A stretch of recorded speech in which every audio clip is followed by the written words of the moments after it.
Punjab school ਸਿੱਖਿਆ board ਦੇ ਅਧੀਨ ਮੈਂ ਅਮਨਦੀਪ ਕੌਰ ਸਰਕਾਰੀ ਸੀਨੀਅਰ ਸੈਕੰਡਰੀ ਸਕੂਲ ਘੁੰਮਣ ਕਲਾਂ ਵਿਖੇ ਸਿਹਤ ਸੰਭਾਲ ਦਾ ਵਿਸ਼ਾ ਪੜ੍ਹਾ ਰਹੀ ਹਾਂ। ਇਸ ਵੀਡੀਓ ਵਿੱਚ ਮੈਂ ਅੱਜ ਤੁਹਾਨੂੰ 10th ਕਲਾਸ ਦੇ 2 ਈਅਰ ਪੈਟਰਨ ਅਨੁਸਾਰ ਯੂਨਿਟ ਨੰਬਰ 3 ਬਾਰੇ ਜਾਣਕਾਰੀ ਦੇਵਾਂਗੀ।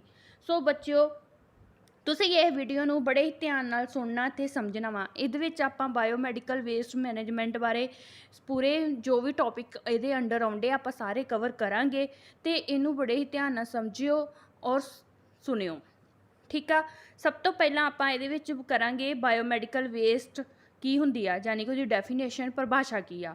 According to biomedical waste management and handling rules of 1998 of India, any waste which is generated during the diagnosis, treatment, immunization of human being and animals, or in research activities and testing of biological product are called biomedical waste। ਕੀ ਹੈਗਾ biomedical waste ਬੱਚਿਓ? ਜਿਹੜੀ biomedical waste management ਹੀ ਜਾਂ handling rule ਸੀ, ਉਹਨਾਂ ਨੇ 1998 ਵਿੱਚ ਇੱਕ ਇਹਦੀ ਪਰਿਭਾਸ਼ਾ ਦਿੱਤੀ। ਉਹਨਾਂ ਨੇ ਕੀ ਕਿਹਾ ਕਿ ਜਿਹੜਾ ਵੇਸਟ ਉਹ ਵਾਲੀ ਵੇਸਟ ਜਨਰੇਟ ਹੁੰਦੀ ਆ ਜਦੋਂ ਅਸੀਂ ਕੋਈ ਡਾਇਗਨੋਸ ਕਰਦੇ ਹਾਂ, ਕਿਸੇ ਵੀ ਵਿਅਕਤੀ ਦਾ ਇਲਾਜ ਕਰਨ ਵਾਸਤੇ ਉਸਦੀ ਮਤਲਬ ਕਿ ਬਿਮਾਰੀ ਕੀ ਉਹਨੂੰ ਚੱਲਦੀ ਪਈ ਆ, ਉਹਦਾ ਡਾਇਗਨੋਸ ਕਰਨ ਦੌਰਾਨ, ਉਹਦਾ ਇਲਾਜ ਕਰਨ ਦੌਰਾਨ ਜਿਹੜਾ ਅਸੀਂ ਟੀਕੇ ਕਰਨ ਕਹਿੰਦੇ ਆ, ਇਮੂਨਾਈਜੇਸ਼ਨ ਹੁੰਦਾ ਹਿਊਮਨ ਬੀਇੰਗਸ ਨੂੰ, ਐਨੀਮਲਸ ਨੂੰ ਜਿਹੜੇ ਲੱਗਦੇ ਆ, ਕੋਈ ਉਹਨਾਂ ਦਾ ਟਰੀਟਮੈਂਟ, ਉਹਨਾਂ ਦੇ ਰਿਸਰਚ ਐਕਟੀਵਿਟੀਜ਼ ਜਾਂ ਜਿਹੜੇ ਅਸੀਂ ਟੈਸਟ ਕਰਦੇ ਹਾਂ ਬਾਇਓਲੋਜੀਕਲ ਪ੍ਰੋਡਕਟਸ ਦੇ ਦੌਰਾਨ ਜਿੰਨੀ ਵੀ ਵੇਸਟੇਜ ਜਿਹੜੀ ਜਨਰੇਟ ਹੋਏਗੀ, ਪੈਦਾ ਹੋਏਗੀ, ਉਹਨੂੰ ਆਪਾਂ ਬਾਇਓਮੈਡੀਕਲ ਵੇਸਟ ਮੈਨੇਜਮੈਂਟ ਕਹਾਂਗੇ। ਇਹਦੇ ਵਿੱਚ ਹੁਣ ਮੈਂ ਤੁਹਾਨੂੰ ਛੋਟੀ ਜਿਹੀ ਐਗਜ਼ਾਮਪਲ ਦਿੰਦੀ ਹਾਂ ਕਿ ਕਿਹੜੀ ਵੇਸਟ ਹੁੰਦੀ ਆ। ਜਦੋਂ ਵੇਖੋ ਸਭ ਤੋਂ ਬੜੀ ਸਿੰਪਲ ਅਤੇ ਮਤਲਬ ਕਿ ਈਜ਼ੀ ਐਗਜ਼ਾਮਪਲ ਹੈਗੀ ਕਿ ਜਦੋਂ ਆਪਾਂ ਕਿਸੇ ਨੂੰ ਪੇਸ਼ੈਂਟ ਨੂੰ ਇੰਜੈਕਸ਼ਨ ਲਾਇਆ, ਠੀਕ ਆ, ਇੱਕ ਜਿੱਚੋਂ ਇੰਜੈਕਸ਼ਨ ਅਸੀਂ ਭਰਿਆ ਉਹ ਵਾਇਲ ਖਾਲੀ ਹੋਈ, ਦੂਸਰੀ ਉਹ ਸਰਿੰਜ। ਇਹ ਤਾਂ ਤੁਹਾਨੂੰ ਪਤਾ ਹੀ ਹੈ ਨਾ ਕਿ ਜਿਹੜੀ ਆਪਾਂ ਇੱਕ ਸਰਿੰਜ ਇੱਕ ਵਾਰ ਇੱਕ ਵਿਅਕਤੀ 'ਤੇ ਯੂਜ਼ ਕਰ ਲੈਂਦੇ ਹਾਂ, ਉਹਨੂੰ ਦੁਬਾਰਾ ਅਸੀਂ ਕਿਸੇ ਹੋਰ ਵਿਅਕਤੀ 'ਤੇ ਕਦੇ ਵੀ ਨਹੀਂ ਯੂਜ਼ ਕਰਨੀ। ਅਤੇ ਫਿਰ ਉਹ ਜੇ ਅਸੀਂ ਉਹ ਸਰਿੰਜ ਜਿਹੜੀ ਆ ਐਵੇਂ ਹੀ ਸੁੱਟ ਦਾਂਗੇ ਜਾਂ ਉਹਨੂੰ ਕੋਈ ਹੋਰ ਯੂਜ਼ ਕਰ ਲਏਗਾ ਅਤੇ ਉਹਦਾ ਕੀ ਹੋਏਗਾ? ਉਹਦਾ ਨੁਕਸਾਨ ਹੀ ਹੋਏਗਾ। ਠੀਕ ਆ। ਜਾਂ ਉਹਦੇ ਨਾਲ ਇਨਫੈਕਸ਼ਨ ਕ੍ਰੀਏਟ ਹੋਏਗੀ। ਅਤੇ ਉਹਨੂੰ ਕਿਵੇਂ ਖ਼ਤਮ ਕਰਨਾ ਵਾ, ਕਿਵੇਂ ਉਹਨੂੰ ਸਾਰਾ ਕੀ ਸਟੈਪਸ ਹੈਗੇ ਨੇ, ਅਤੇ ਉਹ ਸਾਰਾ ਆਪਾਂ ਇਸ ਚੈਪਟਰ 'ਚ ਪੜ੍ਹਾਂਗੇ। ਅਤੇ ਉਹ ਜਿਹੜੀ ਵੇਸਟ ਹੋਈ, ਕ੍ਰੀਏਟ ਹੋਈ, ਆਪਣੀ ਸਰਿੰਜ ਹੋ ਗਈ, ਵਾਇਲ ਹੋ ਗਈ, ਮੰਨ ਲਓ ਕਿਸੇ ਦੀ ਡਰੈਸਿੰਗ ਕੀਤੀ ਆ, ਜਿਹੜੀ ਉਹਦੀ ਗੰਦੀ ਪੱਟੀ ਲਾਈ ਹੋਈ ਆ, ਬਲੱਡ ਨਾਲ ਲਿਬੜੀ, ਉਹ ਵੇਸਟ ਹੋ ਗਈ। ਜਾਂ ਅਸੀਂ ਜਦੋਂ ਕਿਸੇ ਪੇਸ਼ੈਂਟ ਦਾ ਸੈਂਪਲ ਲੈਂਦੇ ਹਾਂ, ਮਤਲਬ ਖੂਨ ਟੈਸਟ ਹੀ ਕਰਨਾ, ਉਹਦੇ ਵਾਸਤੇ ਅਸੀਂ 1 ml 2 ml ਬਲੱਡ ਸੈਂਪਲ ਲੈਂਦੇ ਹਾਂ, ਜਿੰਨਾ ਉਹਦੇ ਵਿੱਚ ਵਰਤ ਲਿਆ, ਠੀਕ ਆ, ਲੈਬੋਰਟਰੀ ਦੇ ਵਿੱਚ, ਅਤੇ ਜਿੰਨਾ ਉਹ ਬਾਕੀ ਬਚਿਆ ਉਹ ਵੀ ਪੇਸ਼ੈਂਟ ਨੂੰ ਵਾਪਸ ਥੋੜ੍ਹਾ ਕਰਦੇ ਆ, ਉਹ ਵੀ ਇੱਕ ਵੇਸਟ ਹੀ ਜਨਰੇਟ ਹੁੰਦੀ ਆ। ਬਹੁਤ ਸਾਰੀਆਂ ਹੀ ਐਕਟੀਵਿਟੀਜ਼ ਹੈਗੀਆਂ ਨੇ ਜਾਂ ਬਹੁਤ ਸਾਰੇ ਕੰਮ ਹੈਗੇ ਨੇ ਜਿਹੜੇ ਅਸੀਂ ਪੇਸ਼ੈਂਟ ਦੀ ਜਦੋਂ ਕੇਅਰ ਕਰਦੇ ਹਾਂ, ਉਹਦਾ ਇਲਾਜ ਕਰਦੇ ਹਾਂ, ਅਤੇ ਬਹੁਤ ਸਾਰੀ ਵੇਸਟ ਜਨਰੇਟ ਹੁੰਦੀ ਆ। ਉਹ ਸਾਰੀ ਵੇਸਟ ਨੂੰ ਆਪਾਂ ਕੀ ਕਹਾਂਗੇ? Biomedical waste. ਠੀਕ ਆ।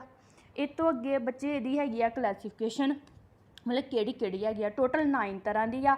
ਇਹਨਾਂ ਮੈਂ 1 ਬਾਏ 1 ਤੁਹਾਨੂੰ ਸਾਰੀ ਐਕਸਪਲੇਨ ਕਰਾਂਗੀ ਵੀ ਜਨਰਲ ਵੇਸਟ ਵਿੱਚ ਕੀ ਆਉਂਦਾ ਵਾ, ਇਨਫੈਕਸ਼ਨ ਵੇਸਟ ਵਿੱਚ ਕੀ ਆਉਂਦਾ ਵਾ, ਹੌਸਪੀਟਲ ਵੇਸਟ ਵਿੱਚ ਕੀ ਆਏਗਾ, ਫਾਰਮਾਸਿਊਟੀਕਲ ਵੇਸਟ ਹੈਗੀ ਆ ਉਹਦੇ ਵਿੱਚ ਕੀ ਆਏਗਾ, ਹੈਜ਼ਰਡਸ ਵੇਸਟ ਆ ਉਹਦੇ ਵਿੱਚ ਕੀ ਆਏਗਾ, ਪੈਥੋਲੋਜੀਕਲ ਵੇਸਟ ਆ ਉਹ ਕੀ ਹੁੰਦੀ ਆ, pressurise waste, chemical waste, radio active waste, ਸਾਰੀਆਂ ਮਤਲਬ ਕਿ ਵੱਖਰੀ ਵੱਖਰੀ ਕਲਾਸੀਫਿਕੇਸ਼ਨ ਆ, ਉਹ ਆਪਾਂ ਅੱਗੇ ਪੜ੍ਹਦੇ ਹਾਂ। ਸਭ ਤੋਂ ਪਹਿਲਾਂ ਹੈਗੀ general waste. The waste generate from office, kitchen, store and ਲਾਂਡਰੀਜ਼।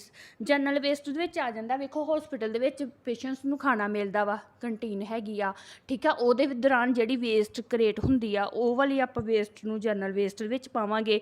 Hospital ਵਿੱਚ ਵੀ ਐਡਮਿਨਿਸਟ੍ਰੇਟਿਵ ਬਲਾਕ ਹੈਗੇ ਆ, ਉੱਥੇ ਵੀ ਆਫਿਸ ਜਿਹੜਾ ਕਾਗਜ਼ੀ ਕਾਰਵਾਈ ਹੁੰਦੀ ਆ, ਜਿਹੜੀ ਉੱਥੇ ਵੇਸਟ ਹੋਈ ਜਨਰੇਟ ਪੈਦਾ ਹੋਈ, ਉਹਨੂੰ ਆਪਾਂ ਜਿਹੜਾ ਜਨਰਲ ਵੇਸਟ ਵਿੱਚ ਐਡ ਕਰਦੇ ਹਾਂ। ਨੈਕਸਟ ਹੈਗੀ infection waste. It refer to the portion which transmit virus, bacteria ਔਰ ਪੈਰਾਸਾਈਟ ਡਿਜ਼ੀਜ਼। ਇਹਦੇ ਵਿੱਚ ਆਪਾਂ ਜਿਹੜੀ ਹੈਗੀ ਆ ਕੋਈ ਮਤਲਬ ਕਿ ਹੋ ਗਈਆਂ ਜਿੱਦਾਂ ਬੈਂਡੇਜ ਹੋ ਗਈਆਂ, ਜਿਹਦੇ ਰਾਹੀਂ ਮਤਲਬ ਕਿ ਬੈਕਟੀਰੀਆ ਵਾਇਰਸ ਜਿਹੜੇ ਆ ਟਰਾਂਸਮਿਟ ਹੋ ਸਕਦੇ ਇੱਕ ਤੋਂ ਦੂਜੀ ਜਗ੍ਹਾ 'ਤੇ, ਉਹ ਵਾਲੀ ਵੇਸਟ ਜਿਹੜੀ ਆਪਾਂ ਇਨਫੈਕਸ਼ਨ ਵਾਲੀ ਵੇਸਟ, ਮਤਲਬ ਜਿਹੜੀ ਇੱਕ ਜਗ੍ਹਾ ਤੋਂ ਦੂਜੀ ਜਗ੍ਹਾ 'ਤੇ ਪੈਰਾਸਾਈਟਸ ਨੂੰ ਜਿਹੜੇ ਆ ਟਰਾਂਸਮਿਟ ਕਰ ਸਕਦੀ ਆ, ਉਹ ਵਾਲੀ ਇਨਫੈਕਸ਼ਨ ਜਿਹੜੀ ਹੈ ਇਨਫੈਕਸ਼ਨ ਵੇਸਟ ਹੋ ਜਾਂਦੀ ਆ। ਨੈਕਸਟ ਬੱਚੇ ਆ ਗਏ hospital waste. It refer to all waste biological ਔਰ non biological that is generate from hospital. ਜਿਹੜੀ ਬਾਇਓਲੋਜੀਕਲ ਨਾਨ ਬਾਇਓਲੋਜੀਕਲ ਵਿੱਚ ਆ ਜਾਂਦੀ ਆ, ਜਿਹਦਾ ਅਸੀਂ ਅੱਗੇ ਪ੍ਰਯੋਗ ਨਹੀਂ ਕਰ ਸਕਦੇ, ਜਿੱਦਾਂ ਹੋਸਪਿਟਲ ਵਿੱਚ ਲੈਬੋਰਟਰੀਜ਼ ਹੈਗੀਆਂ ਵਾ, ਵਾਇਲਸ ਹੋ ਜਾਂਦੀਆਂ ਨੇ ਇਕੱਠੀਆਂ ਜਿਨ੍ਹਾਂ 'ਚ ਆਪਾਂ ਸੈਂਪਲ ਲੈਂਦੇ ਨੇ, ਉਹ ਵਾਲੀਆਂ। ਨੈਕਸਟ ਹੈਗੀ ਆ pharmaceutical waste. It include expire unuse spilled drugs, vaccine ਔਰ ਸੀਰਾ। ਉਹਦੇ ਵਿੱਚ ਫਾਰਮਾ ਦੇ ਵਿੱਚ ਆ ਜਾਂਦਾ ਬੱਚੇ, ਜਿਹੜੀਆਂ ਐਕਸਪਾਇਰੀ ਹੋਈਆਂ ਮੈਡੀਸਿਨਸ ਨੇ ਉਹਨਾਂ ਨੂੰ ਵੀ ਤਾਂ ਆਪਾਂ ਕਿਤੇ ਨਾ ਕਿਤੇ ਮਤਲਬ ਕਿ ਕਿਸੇ ਤਰ੍ਹਾਂ ਉਹਨਾਂ ਨੂੰ ਖ਼ਤਮ ਕਰਨਾ ਵਾ ਨਾ। ਜਿਹੜੇ ਅਨਯੂਜ਼ ਮੈਡੀਸਿਨਸ ਹੋ ਗਈਆਂ ਵਾ, ਠੀਕ ਆ, ਕੋਈ ਵੈਕਸੀਨਸ ਹੋ ਜਾਂਦੇ ਆ ਐਕਸਪਾਇਰ। ਦੇਖੋ ਤੁਹਾਨੂੰ ਪਤਾ ਵਾ ਕਿ ਇਹ ਮੈਡੀਸਿਨ ਜਿਹੜੀ ਐਕਸਪਾਇਰ ਹੋ ਗਈ, ਜੇ ਤੁਸੀਂ ਉਹਨੂੰ ਇੱਦਾਂ ਹੀ ਐਸ ਸੱਚ ਕਿਤੇ ਸੁੱਟ ਦੋਗੇ, ਕਿਸੇ ਹੋਰ ਨੂੰ ਨਹੀਂ ਨਾ ਪਤਾ, ਹੋ ਸਕਦਾ ਕੋਈ ਅਨਪੜ੍ਹ ਵਿਅਕਤੀ ਉਹਨੂੰ ਫੜ ਕੇ ਯੂਜ਼ ਕਰ ਲੇ ਤਾਂ ਉਹਦੇ ਲਈ ਨੁਕਸਾਨਦੇਹ ਹੋਏਗੀ। ਇਸ ਕਰਕੇ ਇਹ ਵਾਲੀ ਵੇਸਟ ਨੂੰ ਵੀ ਆਪਾਂ ਐਡ ਕਰਦੇ ਹੈਗੇ ਆ। ਨੈਕਸਟ ਹੈਗਾ pathologically waste. It consist of tissue, organ, body parts, human foetus and blood and body fluid. ਇਹਦੇ ਵਿੱਚ ਆ ਜਾਂਦਾ ਬੱਚੇ ਜਿਹੜੇ ਜਿੱਦਾਂ ਵੇਖੋ ਕਈਆਂ ਦੇ ਵਿੱਚੋਂ ਕੋਈ ਕਿਸੇ ਕਾਰਨ ਕਰਕੇ ਕਿਸੇ ਦਾ ਵਿਅਕਤੀ ਦਾ ਕੋਈ ਪਾਰਟ ਜਿਹੜਾ ਉਹ ਡੈੱਡ ਹੋ ਜਾਂਦਾ। ਮੰਨ ਲਓ ਕਿਸੇ ਦੇ ਪਿੱਤੇ ਦੇ ਵਿੱਚ ਸਟੋਨ ਆ ਜਾਂਦੀ ਹੈ, ਪੱਥਰੀ ਆ ਜਾਂਦੀ ਆ, ਤਾਂ ਉਹ ਕੀ ਕਰਦੇ ਆ, ਪਿੱਤਾ ਰਿਮੂਵ ਕਰ ਦਿੰਦੇ ਆ। ਆਮ ਤੁਸੀਂ ਆਪਣੀ ਜਨਰਲ ਭਾਸ਼ਾ 'ਚ ਮੈਂ ਤੁਹਾਨੂੰ ਕਹਾਂ ਤਾਂ ਸੁਣ ਲੈਂਦੇ ਵੀ ਆਪਾਂ ਉਸ ਵਿਅਕਤੀ ਦਾ ਆਪਰੇਟ ਹੋਇਆ ਤਾਂ ਪਿੱਤਾ ਕੱਢਿਆ। ਉਹ ਜਿਹੜਾ ਪਿੱਤਾ ਕੱਢਿਆ ਉਹ ਹੈ ਤੇ ਮਤਲਬ ਕਿ ਵੇਸਟ ਹੋ ਗਿਆ ਨਾ, ਉਹ ਕਿਸੇ ਕੰਮ ਤਾਂ ਨਹੀਂ ਨਾ ਆਇਆ। ਇਹ ਨਹੀਂ ਵੀ ਇੱਕ ਵਿਅਕਤੀ ਤੋਂ ਕੱਢ ਕੇ ਦੂਜੇ ਨੂੰ ਦੇਤਾ, ਉਹ ਵੀ ਇੱਕ ਤਰ੍ਹਾਂ ਦੀ ਵੇਸਟੇਜ ਹੋ ਗਈ। ਉਹਨੂੰ ਕਿਵੇਂ ਕਰਨਾ, ਉਹਨੂੰ ਆਪਾਂ ਕਿਵੇਂ ਕਰਨਾ, ਉਹ ਅੱਗੇ ਨੈਕਸਟ ਸਟੈਪ ਹੈਗੇ ਆ, ਉਹ ਤੁਹਾਨੂੰ ਮੈਂ ਦੱਸਾਂਗੀ। ਉਹਨੂੰ ਅਸੀਂ ਕਿੱਚ ਐਡ ਕਰਨਾ, ਪੈਥੋਲੋਜੀਕਲ ਵੇਸਟ ਵਿੱਚ। ਨੈਕਸਟ ਬੱਚੇ ਆਉਂਦਾ ਇਹਦੇ ਵਿੱਚ radioactive waste. It include the x ray and other radioactive substance. ਇਹਦੇ ਵਿੱਚ ਜਿਹੜੀ ਆ ਮਤਲਬ ਕਿ ਤਰਲ ਗੈਸਾਂ ਦੀ ਰੱਦੀ ਸ਼ਾਮਲ ਹੋ ਜਾਂਦੀ ਆ, ਜਾਂ ਕੋਈ ਹੋਰ ਸਰੀਰ ਵਿੱਚੋਂ ਕੋਈ ਤਰ੍ਹਾਂ ਦਾ ਤਰਲ ਟਿਸ਼ੂ ਨਿਕਲਿਆ, ਉਹ ਜਿਹੜਾ ਅਸੀਂ ਰੇਡੀਓ ਐਕਟਿਵ ਦੇ ਵਿੱਚ ਇਨਕਲੂਡ ਕਰ ਦਿੰਦੇ ਆ, ਠੀਕ ਹੈ। ਨੈਕਸਟ ਬੱਚੇ ਦੇ ਵਿੱਚ ਹੈਗਾ ਕੈਮੀਕਲ ਵੇਸਟ। ਕੈਮੀਕਲ ਵਿੱਚ consist of solid, liquid and gaseous chemical. Chemical ਦੇ ਵਿੱਚ ਜਿਹੜੇ ਕੈਮੀਕਲ ਤੋਂ ਹੀ ਸਮਝ ਆਉਂਦਾ ਵੀ ਇਹਦੇ ਵਿੱਚ ਜਿਹੜੀਆਂ ਗੈਸ ਹੋ ਗਈਆਂ, ਲਿਕੁਇਡ ਜਾਂ ਸੋਲਿਡ ਜਿਹੜੀਆਂ ਨਹੀਂ ਚਾਹੀਦੀਆਂ ਉਹ ਆਪਾਂ ਐਡ ਕਰਾਂਗੇ, ਜਾਂ ਜਿਹੜੀ ਉਹਨਾਂ ਗੈਸਿਸ ਦੀ ਕੋਈ ਰਿਸਰਚ ਦੇ ਦੌਰਾਨ ਜਾਂ ਉਹਨਾਂ ਦੀ ਕੋਈ ਰਿਐਕਸ਼ਨ ਦੇ ਦੌਰਾਨ ਵੇਸਟ ਜਨਰੇਟ ਹੋਈ। ਹੈਜਸ waste. It include the waste that cause harm to health and life of human being, ਜਿਹੜੀ ਮਤਲਬ ਕਿ ਖਤਰਾ ਪੈਦਾ ਕਰ ਸਕਦੀ ਆ ਕਿਸੇ ਦੀ ਸਿਹਤ ਵਾਸਤੇ, ਕਿਸੇ ਦੀ ਹਿਊਮਨ ਬੀਇੰਗ ਮਤਲਬ ਕਿਸੇ ਦੀ ਲਾਈਫ ਵਾਸਤੇ, ਉਹ ਵਾਲੀ ਵੇਸਟੇਜ ਆਪਾਂ ਇਹਦੇ ਵਿੱਚ ਐਡ ਕਰਾਂਗੇ। Pressurise waste. It include compress gas cylinder, aerosol cans et cetera.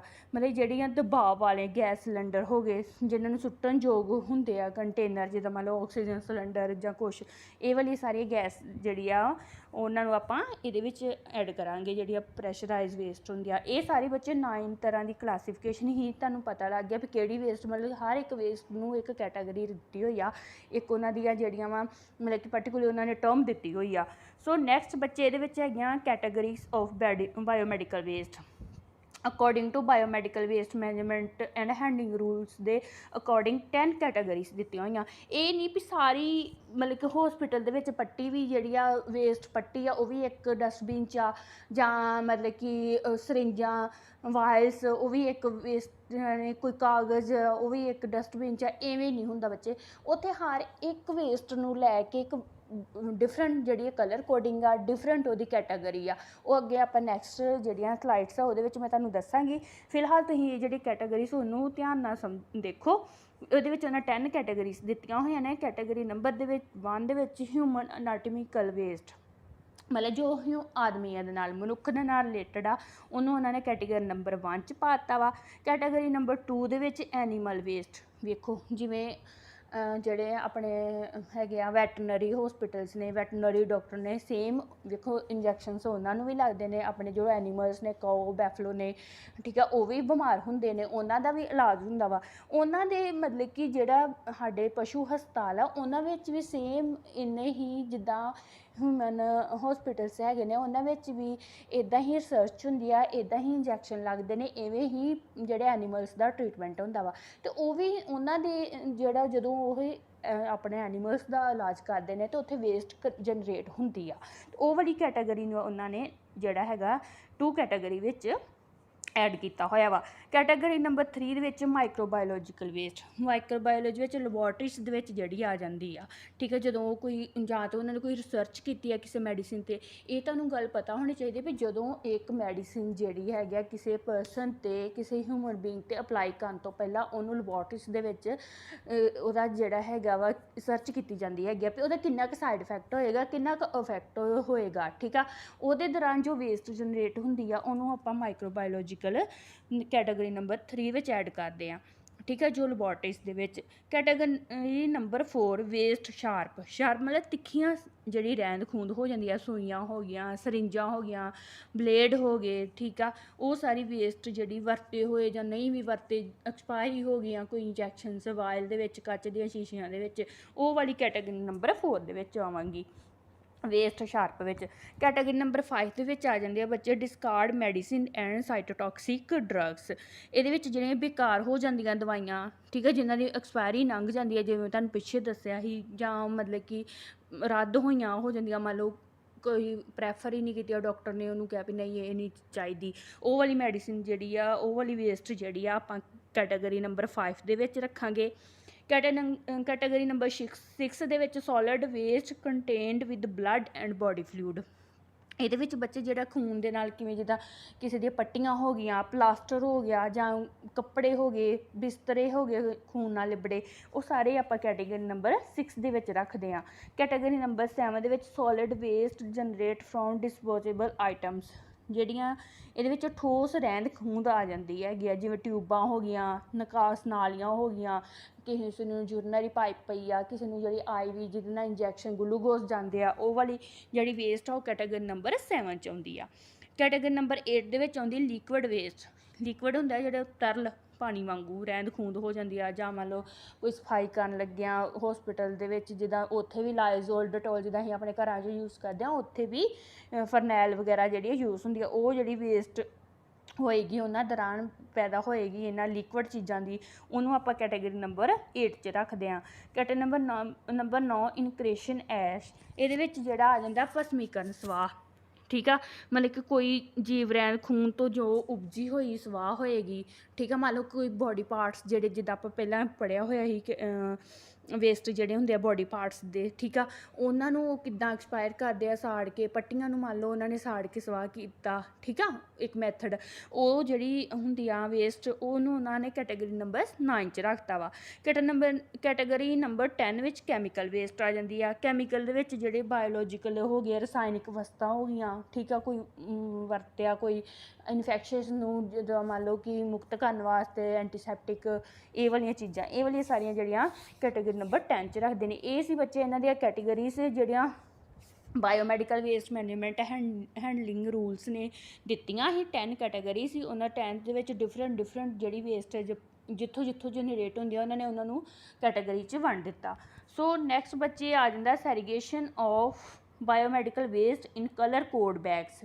ਮਤਲਬ ਕਿ ਜਿੱਦਾਂ ਮੈਂ ਤੁਹਾਨੂੰ ਪਹਿਲਾਂ ਹੀ ਐਕਸਪਲੇਨ ਕੀਤਾ ਵੀ ਇਹ ਨਹੀਂ ਵੀ ਸਰਿੰਜ ਵੀ ਇੱਕ ਡਸਟਬਿਨ 'ਚ ਪਾਤੀ, ਪੱਟੀਆਂ ਵੀ ਇੱਕ 'ਚ ਪਾਤੀਆਂ, ਜੋ ਹੋਰ ਕਾਗਜ਼ ਸੀ ਉਹ ਵੀ ਪਾਤੇ, ਜੇ ਨਹੀਂ ਖਾਧਾ ਤੇ ਖਾਣਾ ਵੀ ਇੱਕ ਡਸਟਬਿਨ 'ਚ ਪਾਤਾ। ਇਵੇਂ ਬਿਲਕੁਲ ਨਹੀਂ ਹੁੰਦਾ।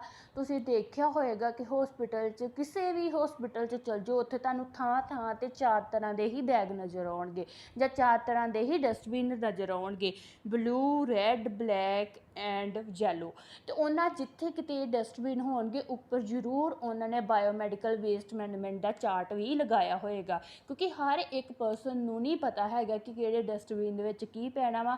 ਉਹ ਪੜ੍ਹ ਕੇ ਜ਼ਰੂਰ ਉਹਨੂੰ ਫੋਲੋ ਕਰਨਗੇ ਵੀ ਹਾਂਜੀ ਇਹ ਬਲੂ ਡਸਟਬਿਨ ਦੇ ਉੱਪਰ ਆ ਲਿਖਿਆ ਅਤੇ ਇਹਦੇ ਵਿੱਚ ਇਹੀ ਚੀਜ਼ ਪੈਣੀ ਆ। ਔਰ ਇਹ ਹੁੰਦਾ ਵੀ ਆ। ਜਿਹੜੇ ਪੇਸ਼ੈਂਟਸ ਹੋਸਪਿਟਲ ਦੇ ਵਿੱਚ ਆਉਂਦੇ ਨੇ, ਜਿਹੜੇ ਰਿਲੇਟਿਵਸ ਉਹਨਾਂ ਦੇ ਨਾਲ ਕੇਅਰ ਟੇਕਰ ਆਉਂਦੇ ਨੇ, ਉਹ ਬੜੀ ਅੱਛੀ ਤਰ੍ਹਾਂ ਸਮਝ ਜਾਂਦੇ ਨੇ, ਜਾਂ ਉੱਥੋਂ ਦਾ ਉਹਨਾਂ ਨੂੰ ਹੋਸਪਿਟਲ ਵਾਲਾ ਸਟਾਫ, ਨਰਸਿੰਗ ਸਟਾਫ ਉਹਨਾਂ ਨੂੰ ਦੱਸ ਦਿੰਦਾ ਕਿ ਤੁਸੀਂ ਇਹ ਵਾਲਾ ਮਟੀਰੀਅਲ ਇਹ ਡਸਟਬਿਨ 'ਚ ਪਾਉਣਾ, ਅਤੇ ਉਹ ਬੜਾ ਅੱਛੀ ਤਰ੍ਹਾਂ ਉਹਨਾਂ ਨੂੰ ਫੋਲੋ ਕਰਦੇ ਆ। ਸੋ ਆਪਾਂ 9th 'ਚ ਵੀ ਪੜ੍ਹਿਆ ਸੀ ਵੀ 4 ਕਲਰ ਕੋਡ ਦੇ ਡਸਟਬਿਨ ਹੁੰਦੇ ਆ।